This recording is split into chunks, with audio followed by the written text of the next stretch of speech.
Hey, good people, what's happening? David Taub here from nextlevelguitar.com. What's up? And I've been getting lots of emails from the good people. That's you, asking for just a very, very basic. I'm talking amplifiers 101, amps and settings on amplifiers, and what all the dials mean. So if you know a little bit about amps and you've been experimenting, this module probably isn't for you. Generally, first amps that beginners purchase are generally more along the lines of solid state amp. These amps on the bottom here, these are all solid state amps. I have a Line 6 Spider 1 amp. We have a Roland Cube, Micro Cube solid state amp.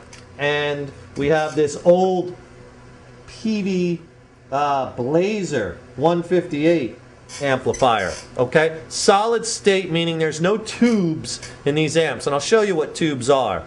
They're solid state components, what used to be called transistor amps. This amp on top is a Fender Deluxe Reverb, and this is a tube amplifier. Okay, it has actual tubes in it.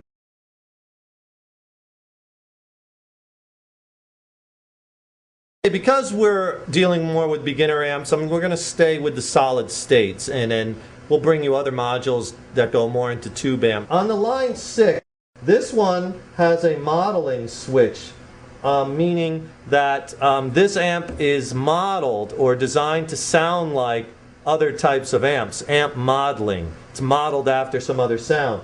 So you can get a clean sound, a twangy, a bluesy, a crunch, a recto, or insane. Now, recto and an insane is lots of gain, lots of distortion. Gain is the amount of distortion, or overdrive. Is also another term you might have heard. Drive is the amount of gain, the amount of distortion, the amount of overdrive. Most amps, if they have gain in it, they have built-in distortion, a knob that you can control the amount. You just don't always want to run it on 11 all the time, like Nigel. You might want to have it at 5 or 4, or play around with the amount of distortion. Okay? Then most amps will have some type of EQ, or equalization section, which is your bass, mid, and treble. Bass being the amount of lows, mids are mid-range, treble is the highs. Okay, now I have a guitar hooked up to the Line 6 amp. I'm playing through a 1977 Les Paul Special. I have no effects, so no reverb, no distortion, no delay, nothing. Just straight, what's called clean sound.